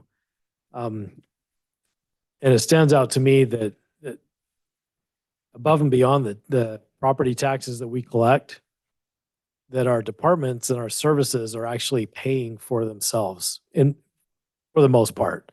There are some that aren't quite there yet, but our mayor and our city staff are really operating our city and being innovative in the kinds of services that we provide and offer, and in the kinds of technology and efficiencies that we try to operate with to really minimize the impact that we have on our citizens and make Star a place that is as affordable to live as possible in terms of the government, the cost of government and the cost of services that really make for our community. So I say that with a lot of gratitude and really admiration in how our city is operated, not just from you, Mr. Mayor, but from our staff all the way throughout the organization. Okay. I'm happy to make a motion too, unless you guys have more you want to say. Just one thing. I think just one thing, Mr. Mayor. Okay, Councilman Wheelock. I just wanted to thank everybody that had written in earlier, emails. Just helping us understand where you're at with the support, both for the budget and for your salary increase. Yep. As a whole, I'm grateful for those little inputs. You can read a lot of negative online if you're interested in that. And to have everybody show up and support is, we're very fortunate to have that ability here. Kevin, back to you with the motion, unless Jennifer wants to say something. Oops, sorry.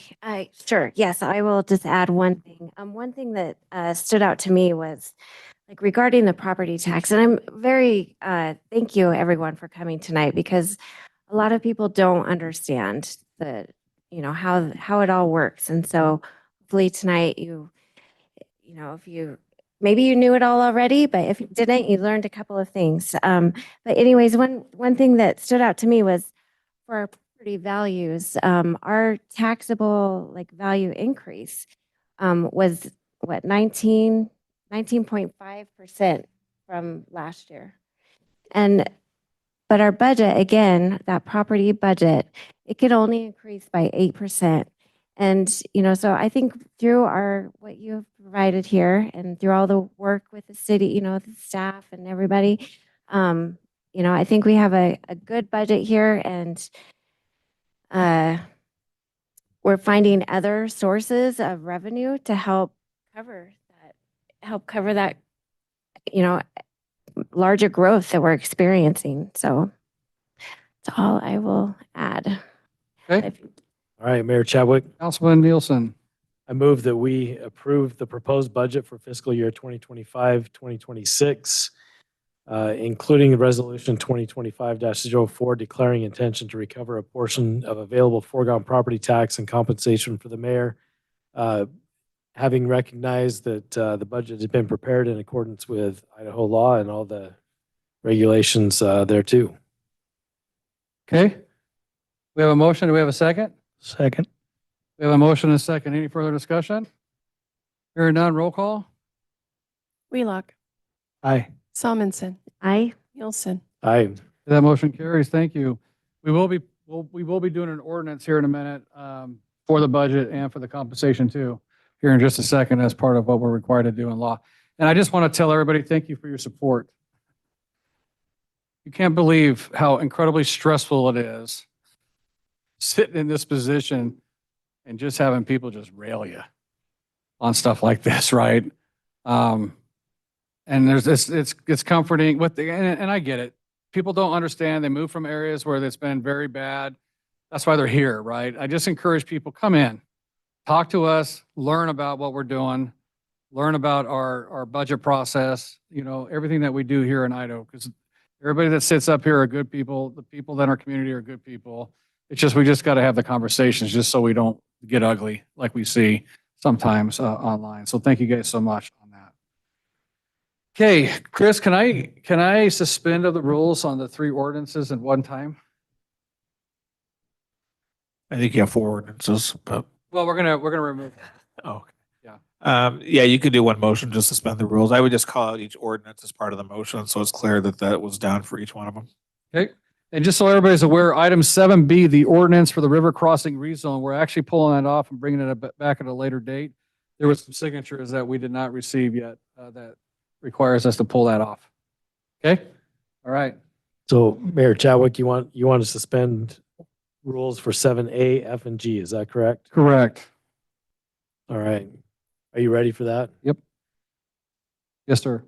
I move that pursuant to Idaho Code Section 50-902, the rule requiring an ordinance to be read on 3 different days with one reading to be in full be dispensed with, and that the following 3 ordinances be introduced and considered after reading once by title only. Ordinance 422-2025, Jeremy and Sabrina Newberry annexation. Ordinance 420-2025, 2025-2026 budget appropriation, and ordinance 421-2025, setting compensation for the mayor. Okay, we have a motion. Do we have a second? Second. We have a motion by Councilman Nielsen, a second by Councilman Wheelock. Any further discussion? Hearing none, roll call. Wheelock. Aye. Salmonson. Aye. Nielsen. Aye. Okay, that motion carries. Sean, can you pull up ordinance 7A, please? All right, so we have to do each of these ordinances separately. Once he gets them up there. 422-2025, that one right there, yep. All right, we need to make a motion to approve this ordinance. Mayor Chadwick. Councilwoman Solomon, I'll move to approve ordinance number 422-2025, Jeremy and Sabrina Newberry annexation, an ordinance annexing to the city of Star certain real property located in the unincorporated area of Ada County, Idaho, more specifically located on the corner of North Echo Summit Way and North Summit Place in Star, Idaho, Ada County parcel R3626150220 and contiguous to the city of Star. Property is owned by Jeremy and Sabrina Newberry, establishing the zoning classification of the annexed property as residential district with the development agreement R1-DA of approximately 10.96 acres, directing that certified copies of this ordinance be filed as provided by law, providing for related matters and providing for an effective date. okay, we have a motion. Do we have a second? Second. We have a motion by Councilwoman Solomon and a second by Councilman Wheelock. Any further discussion? Hearing none, roll call. Wheelock. Aye. Salmonson. Aye. Nielsen. Aye. That motion carries. Thank you. Let's do item 4G first, the compensation of the mayor. Sorry. Mayor Chadwick. Councilman Nielsen. I move that we approve ordinance number 421-2025, mayor compensation, and ordinance of the city of Star, Ada, and Canyon Counties, Idaho, amending Title 1-5-5 of the Star City Code regarding mayor's compensation, providing a savings clause, and providing an effective date. Okay, we have a motion. Do we have a second?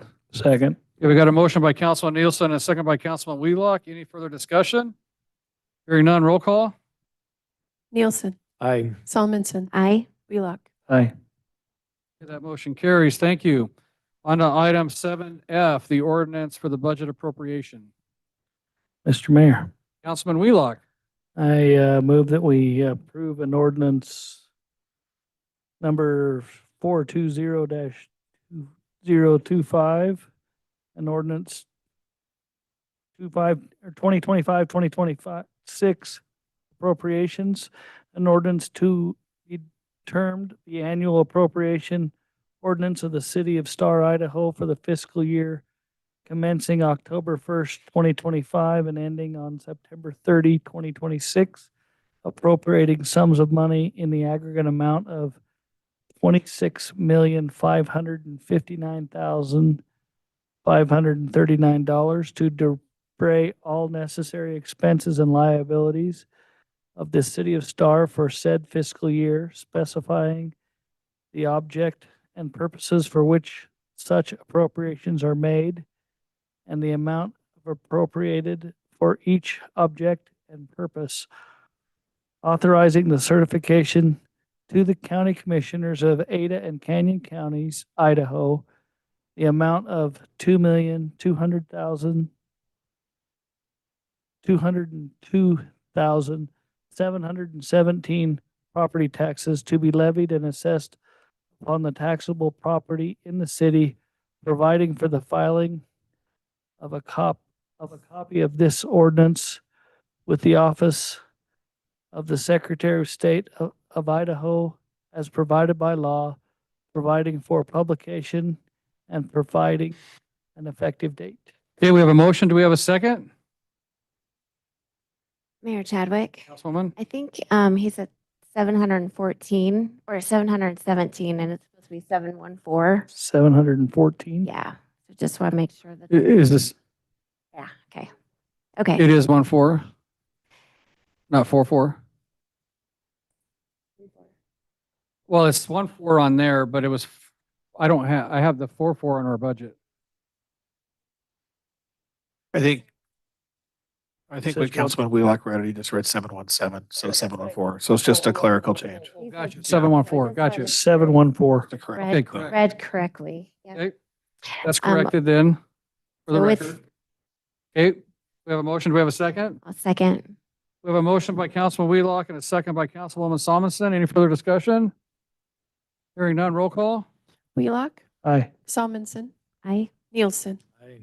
Yeah, that motion carries. Thank you. Let me ask you a question, Chris. Councilman Nielsen, in his motion to approve up above, mentioned the resolution for the foregone. Right. Are we good? Yeah. Okay, all right. So I could cross off 7H so everybody's aware on that. All right, now we're going to move on to 7C, the Hacienda de Estrella Subdivision Development Agreement, and I'll turn this over to Sean on this one.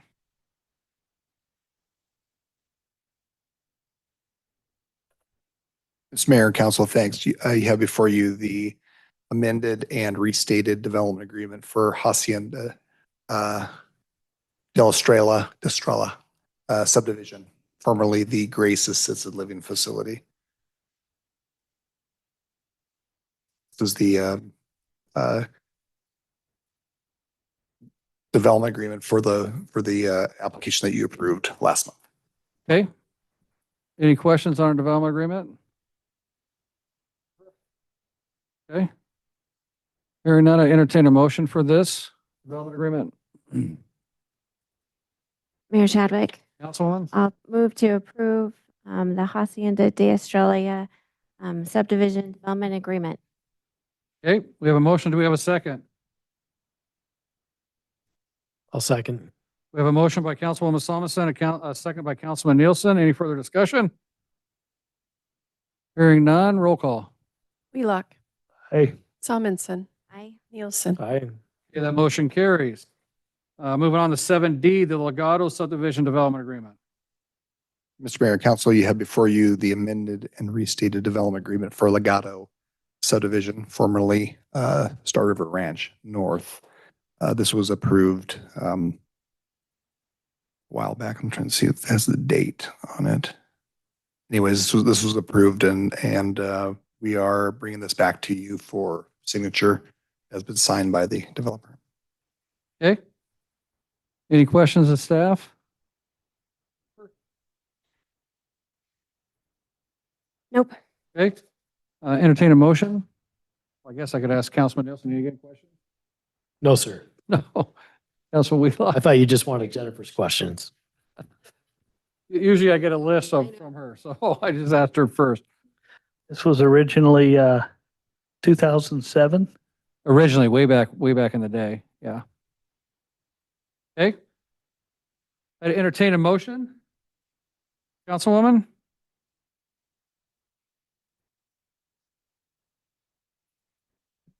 Move to approve the amended and restated development agreement, Legato subdivision. Okay, we got a motion. Do we have a second? Second. We have a motion by Councilwoman Solomon and a second by Councilman Nielsen. Any further discussion? Hearing none, roll call. Wheelock, Aye. Salmonson, Aye. Nielsen. Aye. Okay, that motion carries. Thank you. Moving on to item 7E, the reconsideration request for Milestone Ranch South subdivision. John? Mr. Mayor and Council, we have a request by Councilmember Nielsen for reconsideration of the City Council's decision regarding the Milestone Ranch South subdivision that was approved July 1st of 2025. Specifically, condition number 3. The council member would like to look at that again. if you just, if you do decide to accept this reconsideration, this will be placed on a future public hearing agenda For that specific item. for that specific item only. Yes, sir. Mayor Chadwick. Councilman Nielsen? I'll just share a couple of thoughts on this. You know, I introduced this condition of approval after the public hearing was closed. The applicant did not have the ability to comment on this particular condition or the effects of that.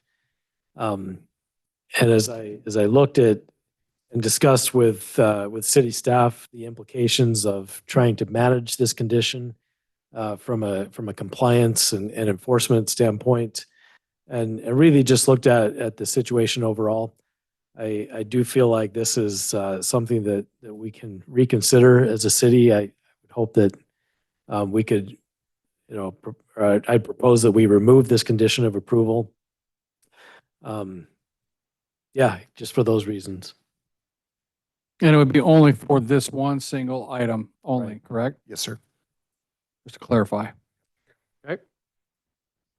Mr. Mayor. Councilman Nielsen, or Wheelock, sorry, Kevin. Wow, he spelled my name with an I I today. know. Misspelled his name. He's Feels giving good, me, huh? yeah. He's trying to make me a regular Kevin, and that's not a thing. So I'd support removing this in a heartbeat. I've never felt like it was our job to say where the windows were in any house, for my opinion. They already know they're moving into a house close to the neighbors. So that's my opinion. I know it's going to be controversial, but Okay. Councilwoman? Yeah, Mayor Chadwick. I will just go ahead to approve the reconsideration request for Milestone Ranch South subdivision As presented. as presented, yeah, for this one item. Okay, we have a motion. Do we have a second? I'll second. We had a motion by Councilwoman Solomon, a second by Councilman Nielsen. Any further discussion? Hearing none, roll call. Wheelock, I Salmonson, Aye. Nielsen. Aye. That motion carries. Thank you. It is 8:57. We are at the end of our meeting. I just want to thank everybody again for being here, participating. And I still encourage everybody to go participate in your other taxing districts' budgets. All right. Have a good night.